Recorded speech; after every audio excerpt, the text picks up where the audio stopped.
Hello everyone. Profitability analysis की series में हमने जो लास्ट वीडियो देखा था वो था रिटर्न ऑन इक्विटी।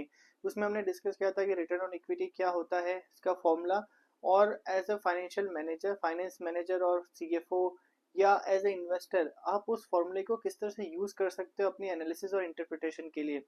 उसमें हमने एक और चीज डिस्कस की थी कि ये जो रिटर्न ऑन इक्विटी फॉर्मूला होता है, क्योंकि ये प्रॉफिटेबिलिटी स्टेटमेंट के लास्ट जो एलिमेंट होता है पैट उस पर डिपेंडेंट होता है, तो सिर्फ आप उसको देख के आप अपनी फाइनल कॉल नहीं ले सकते या डिसाइड नहीं कर सकते, क्योंकि उससे आपको डिटेल पता नहीं चलती है कंपनी की पूरी प्रॉफिटेबिलिटी के बारे में कि उससे उसकी ऑपरेटिंग एफिशिएंसी कितनी है या उसकी असेट की एफिशिएंसी कितनी है एक्सेट्रा। तो इस कमी को दूर करने के लिए रिटर्न ऑन इक्विटी फॉर्मूले को फर्दर डाइसेक्ट किया गया। ओके, साइड डाइसेक्ट किया गया जिससे कि आपको बेटर आप उसको एनालाइज कर सकते हो अपने डिसीजन मेकिंग के लिए। तो वो डाइसेक्शन के लिए एक मॉडल डेवलप किया गया जिसको बोलते हैं डू पॉन्ट मॉडल। इस वीडियो में हम उसी मॉडल के बारे में डिस्कस करेंगे और समझेंगे कि वो मॉडल क्या है, कैसे डेवलप किया गया है और आप इसको आप एनालिसिस के लिए कैसे यूज कर सकते हैं। ओके, तो लेट्स स्टार्ट। तो सबसे पहले समझते हैं कि डू पॉन्ट मॉडल है क्या। तो जैसा मैंने बोला, ये जो मॉडल है डेवलप हुआ है आरओई को फर्दर एनहांस या उसको डाइसेक्ट करके उसकी बेटर एनालिसिस करने के लिए। तो जब हमने आरओई का फॉर्मूला देखा था, रिटर्न ऑन इक्विटी का फॉर्मूला देखा था, वो था PAT minus preference dividend divide by equity share holders fund, right. तो ये था हमारा आरओई, राइट, आरओई का ये फॉर्मूला था। अब इस डूपॉन्ट मॉडल में इस आरओई को हम डाइसेक्ट करते हैं तीन हिस्सों में। एक्चुअली डूपॉन्ट मॉडल के दो मॉडल्स डेवलप हुए, 3 स्टेप और 5 स्टेप। इसमें हम 3 स्टेप मॉडल के बारे में चर्चा करेंगे। तो इसमें इस आरओई को तीन हिस्सों में डिवाइड किया गया है। एक है सबसे पहला नेट प्रॉफिट मार्जिन, दूसरा है असेट टर्नओवर और तीसरा है इक्विटी मल्टीप्लायर।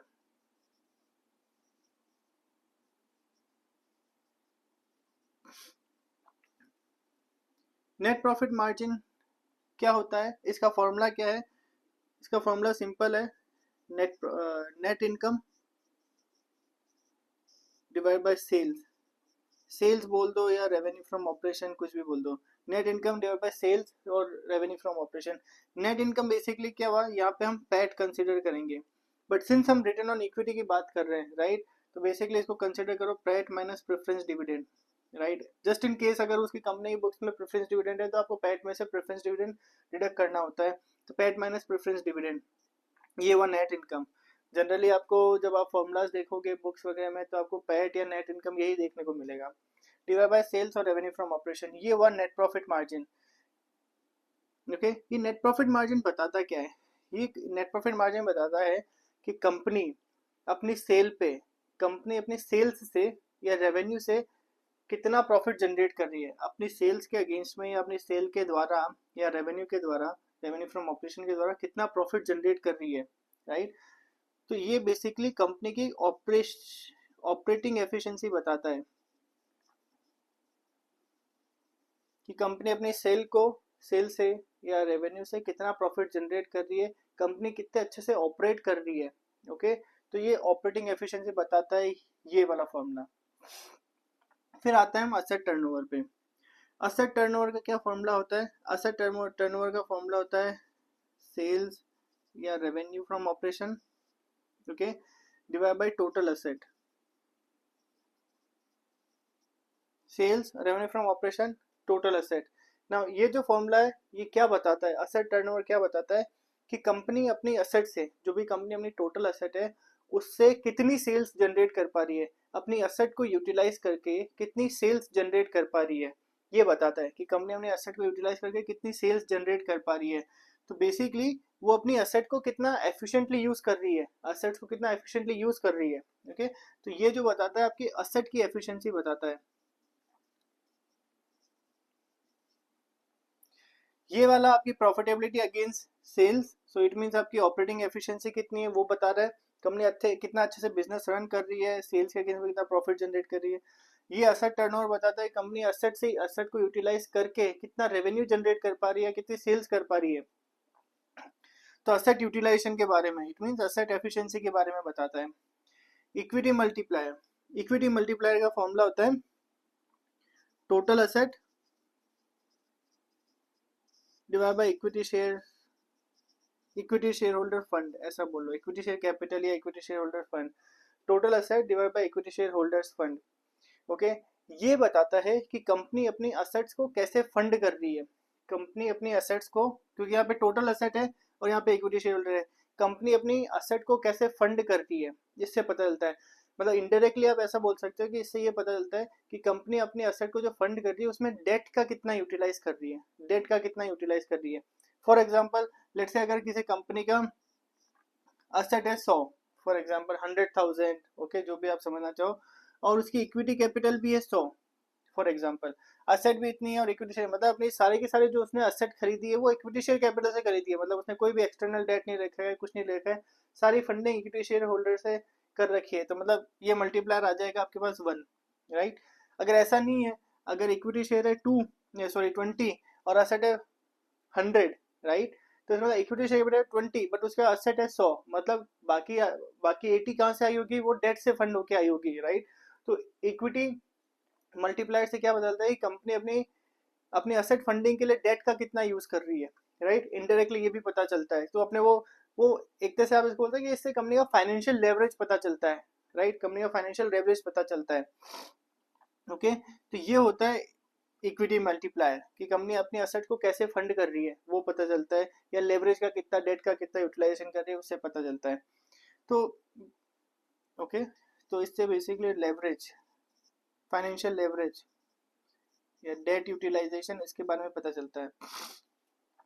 इस लेवरेज के बारे में हम फ्यूचर में या आने वाले वीडियोस में हम चर्चा करेंगे कि इस डेट को यूज करके कंपनी कैसे अपनी आरओई इंक्रीज कर सकती है, वो एक पेंडिंग टॉपिक है जो हम डिस्कस करेंगे। But coming back to this, तो 3 हिस्सों में बांटा है आरओई को, net profit margin, asset turnover, equity multiplier. Net profit margin आपके ऑपरेटिंग एफिशिएंसी को बताता है, असेट टर्नओवर असेट एफिशिएंसी को बताता है कि असेट के थ्रू आप कितना रेवेन्यू जनरेट कर रहे हो। इक्विटी मल्टीप्लायर आप अपनी असेट को किस तरह से फंड कर रहे हो, असेट को किस तरह से फंड कर रहे हो, उसमें डेट का पोर्शन कितना है, राइट, या फाइनेंशियल लेवरेज कितना है, वो पता चलता है। तो अब एक्चुअली अगर आप ऐसे देखोगे तो जब इनको मल्टीप्लाई करोगे तो आपका आरओई निकल के आता है, क्योंकि आप ये देखोगे सेल्स और रेवेन्यू, यहाँ सेल्स रेवेन्यू है, यहाँ सेल्स रेवेन्यू है, ये कट हो गया, यहाँ टोटल असेट है, यहाँ टोटल असेट है, ये कट हो गया, बेसिकली बचा गया net income divide by equity share holders fund. Net income मतलब PAT minus preference dividend divide by equity share holder, ये आपका आरओई का फॉर्मूला आ गया। बट क्योंकि आपने इसको डायसेक्ट कर दिया है, तो आप कंपनी की आप ओवरऑल एनालिसिस कर सकते हो। अच्छा, कंपनी ऑपरेटिंग एफिशिएंसी अच्छी है, तो अगर कंपनी का आरओई अच्छा है, अगर कंपनी का आरओई अच्छा है तो किस कारण से है, कंपनी की ऑपरेटिंग एफिशिएंसी अच्छी है उसके कारण से, कंपनी की एसेट एफिशिएंसी है उसके कारण से, या कंपनी के डेट लेवरेज फाइनेंशियल लेवरेज अच्छा है, या फाइनेंस डेट का ज्यादा यूटिलाइजेशन है उसके कारण से है। तो इसको आप डाइसेक्ट करके फिर आप एनालाइज कर सकते हो और फिर समझ सकते हो कि कौन सी कंपनी में इन्वेस्ट करना चाहिए या नहीं करना चाहिए, या कौन सी कंपनी फाइनेंशियली बेटर परफॉर्म कर रही है या नहीं कर रही है। एग्जाम्पल के समझ सकते हैं इसका, मैंने यहाँ पे आपको एग्जाम्पल दे रखा है, कुछ फिगर्स लिख रखे हैं, इसको आप समझने की कोशिश करते हैं। एक कंपनी है, तो यहाँ पे मैं डाल देता हूँ कंपनी ए, यहाँ पे लिख देता हूँ कंपनी बी। ओके, कंपनी ए का नेट प्रॉफिट है 1,20,000 और सेल्स है 10 लाख। तो बेसिकली इसका नेट प्रॉफिट मार्जिन हो गया 12%, ठीक है। जबकि कंपनी बी का है 1 लाख, 1 लाख है उसका प्रॉफिट, सेल्स है 12 लाख। तो थिंक ये हो गया ये हो गया 8.33, तो ये 12% हो गया, ये हुआ 8.33%, ये नेट प्रॉफिट मार्जिन आ गया। अब असेट टर्नओवर, असेट टर्नओवर मतलब सेल्स, सेल्स है इनकी 10 लाख और 12 लाख, इसकी है 10 लाख, इसकी है 12 लाख। ओके, 10 लाख है 12 लाख है, और असेट है इसकी 5 और इसकी है 6 लाख। तो ये भी 2 आ गया, ये भी 2 आ गया, मतलब असेट तो 2 है। अच्छा, उससे पहले जब हम इससे यहाँ पे जाएं उससे पहले जस्ट अगर हम इसकी आरओई कैलकुलेट करें इन दोनों की, तो आरओई मतलब net profit divide by equity share capital, ये 1,20,000 divide by equity share capital 3 lakh. Okay, इसकी हो गई 1 लाख डिवाइड बाई 2 लाख, ये तो हो गई इसकी 50%, इसकी तो हो गई 50%, आई थिंक इसकी हो गई 30%, सॉरी 40% है। आरओई इसकी है 40%, इसकी है 50%। अगर आप ऐसे मतलब जस्ट आरओई को एनालाइज करके देखोगे तो आपको पता लगेगा अच्छा कंपनी बी बेटर लग रही है, राइट, कंपनी बी बेटर लग रही है, ये हमने एनालाइज किया है just to see ROE, ROE को देख के।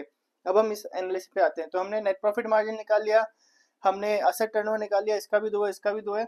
अब हम निकालते हैं इक्विटी मल्टीप्लाई, इक्विटी मल्टीप्लाई मतलब टोटल असेट, टोटल असेट है इसकी 5 लाख, और इसकी इक्विटी शेयर कैपिटल है 3 लाख, ओके।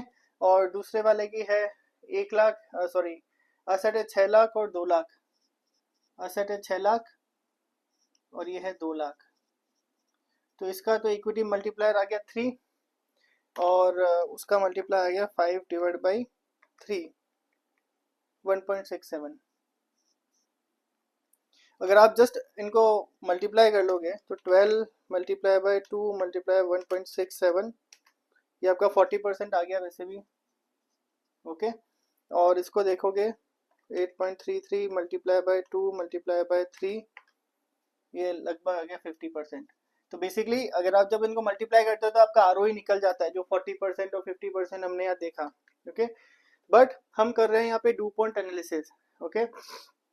तो हमने उसको डाइसेक्ट कर दिया, ये जो एलिमेंट है, ये जो आरओई बना है वो इन 3 फॉर्मूलों से मिलके बन रहा है, राइट। तो अब हम इससे क्या इंटरप्रेट कर सकते हैं, हाई लेवल जब हमने आरओई देखा तो हमें पता चला अच्छा कंपनी जो बी है वो बेटर है क्योंकि उसकी आरओई 50% है और उसकी 40% है ए की। बट अगर आप उसको थोड़ा आप डिटेल में एनालाइज करोगे तो आपको पता चलेगा कि जब हम नेट प्रॉफिट मार्जिन की बात कर रहे हैं, नेट प्रॉफिट मार्जिन कंपनी ए का अच्छा है, कंपनी ए का नेट प्रॉफिट मार्जिन अच्छा है क्योंकि वो 12% से अर्न कर रही है, ये सिर्फ 8.33% से कर रही है। तो मतलब कंपनी की, कंपनी ए की ऑपरेटिंग एफिशिएंसी अच्छी है, ऑपरेटिंग एफिशिएंसी अच्छी है क्योंकि वो अपने सेल से ज़्यादा प्रॉफिट जनरेट कर रही है, okay, compare to company B. Asset efficiency बराबर है, मतलब दोनों अपनी असेट को अच्छे से यूज कर रहे हैं और उससे रेवेन्यू जनरेट कर रहे हैं, तो revenue generation compare to asset कोई प्रॉब्लम नहीं है, दोनों बराबर है। पर जब आप इक्विटी मल्टीप्लायर की बात कर रहे हो तो इससे आपको क्या पता चल रहा है कि इसने, इसके पास 3 लाख की कैपिटल है और 5 लाख की एसेट है, मतलब इसने 2 लाख जो है फंड कर रखा है डेट से, तो इसका जो इक्विटी मल्टीप्लायर है 1.67, जबकि इसने 2 लाख की कैपिटल और 6 लाख की एसेट है, मतलब इसने ज्यादा जो फाइनेंस ले रखा है, ओके, ज्यादा जो अपनी एसेट फाइनेंस करा रखी है वो डेट से करा रखी है, राइट। तो इसलिए इसका इक्विटी मल्टीप्लायर ज्यादा आया है, क्योंकि इसने डेट ज्यादा ले रखा है इसलिए इक्विटी मल्टीप्लायर ज्यादा आया है। इक्विटी मल्टीप्लायर ज्यादा आया है इसका, इसके कारण से इसकी ओवरऑल आरओई ज्यादा है, भले इसका प्रॉफिट मार्जिन कम है। अगर आप इसको प्रॉफिट मार्जिन देखोगे, नेट प्रॉफिट मार्जिन वो कम है, बट बिकॉज उसने डेट ज्यादा ले रखा है, उसका लेवरेज ज्यादा है, फाइनेंशियल लेवरेज, इसलिए उसकी ओवरऑल आरओई ज्यादा है, राइट। तो आरओई जब आपने एनालाइज किया तो समझ गया कि ये कंपनी भी अच्छी है, बट आप जब डिटेल में जाते हो तो आपको पता चलता है कि अच्छा कंपनी ए ज्यादा बेटर कर रही है in terms of operating efficiency, right. But क्योंकि उसने डेट कम ले रखा है इसके कारण से उसकी रिटर्न ऑन इक्विटी कम है, जबकि सेकंड कंपनी की ऑपरेटिंग एफिशिएंसी कम है, बट क्योंकि उसने लेवरेज ले रखा है इसलिए इक्विटी शेयर होल्डर्स को थोड़ा ज्यादा बेनिफिट मिल रहा है कि उन्होंने कम कैपिटल इन्वेस्ट कर रखी है बट उनको प्रॉफिट ज्यादा दिख रहा है, राइट। तो ये जो कंपनी है, कंपनी भी थोड़ी हाई रिस्क कंपनी है क्योंकि उसका लेवरेज ज़्यादा है, ऑल्दो आरओई ज़्यादा है बट रिस्क भी ज़्यादा है क्योंकि उसका लेवरेज ज़्यादा है, इससे हमें ये पता चलेगा, राइट। तो अगर फ्यूचर में कोई दिक्कत आती है, लेट से फ्यूचर में कंपनी के प्रॉफिट जाते हैं, ज़्यादा डाउन हो जाते हैं, लेट से इस कंपनी के नहीं होते, ओवरऑल इंडस्ट्री के प्रॉफिट डाउन हो रहे हैं, राइट, ओवरऑल इंडस्ट्री के प्रॉफिट डाउन होते हैं तो ये कंपनी ज़्यादा इंपैक्टेड होगी, क्योंकि ये कंपनी ज़्यादा इंपैक्टेड होगी क्योंकि इसने ज़्यादा लोन ले रखा है, इसका लेवरेज ज़्यादा है, तो जैसे ही अगर ये प्रॉफिट मार्जिन डाउन होगा तो इसका आरओई भी ज़्यादा डाउन हो जाएगा, ओके। तो इन सब चीज़ों को आपको ध्यान में रखना है। तो बेसिकली ये थोड़ा आपको हेल्प करता है DuPont analysis to further direct dissect ROE, to know कि कंपनी की ऑपरेटिंग एफिशिएंसी ज़्यादा अच्छी है, एसेट एफिशिएंसी ज़्यादा अच्छी है, या कंपनी का जो आरओई ज़्यादा है वो ड्यू टू लेवरेज, राइट, वो डेट यूटिलाइजेशन के कारण ज़्यादा उसके आरओई ज़्यादा है। तो अगर आप तो अगर आप इस तरह से एनालाइज करेंगे तो आपको बेटर पता चल जाएगा कौन सी कंपनी बेटर है, भले उसका आरओई ज़्यादा है या कम है। ओके, तो इसमें हम कह सकते हैं कि कंपनी बी जो है उसका आरओई ज़्यादा है, that is because the financial leverage, क्योंकि उसने डेट ज़्यादा ले रखे हैं इसलिए उसका आरओई ज़्यादा है। जबकि कंपनी बी ऑपरेटिंग एफिशिएंसी उसकी अच्छी है, अच्छी प्रॉफिटेबिलिटी अर्न करी, बिकॉज उसका लीवरेज कम है इसलिए उसका आरओई थोड़ा कम है। तो इस तरह से डू पॉइंट एनालिसिस आपको हेल्प करता है टू एनालाइज। तो आई होप आपको ये डू पॉइंट मॉडल क्लियर हो गया होगा, और इसको आपको किस तरह से यूज करना है और इसको इंटरप्रेट कैसे करना है आपको ये क्लियर हो गया होगा। तो बहुत ही इंटरेस्टिंग मॉडल है। आने वाले वीडियोस में हम डिस्कस करेंगे फाइनेंशियल लेवरेज के बारे में, वो हम किस तरह से यूज कर सकते हैं अपनी प्रॉफिटेबिलिटी बढ़ाने के लिए, राइट, आरओई बढ़ाने के लिए। ये इन सब चीज़ों के बारे में डिस्कस करेंगे। तो आई होप आपको मेरे वीडियोस पसंद आ रहे होंगे। अगर आपको मेरे वीडियोस पसंद आते तो प्लीज़ लाइक एंड सब्सक्राइब जरूर करें, और कमेंट सेक्शन में अपने कमेंट जरूर प्रोवाइड करें। अगर आपको कुछ भी टॉपिक समझना हो वो भी आप लिख सकते हैं। अगर आपको वीडियो पसंद आते तो उसके बारे में भी आप कमेंट कर सकते हैं। तो see you in the next video, bye bye, take care.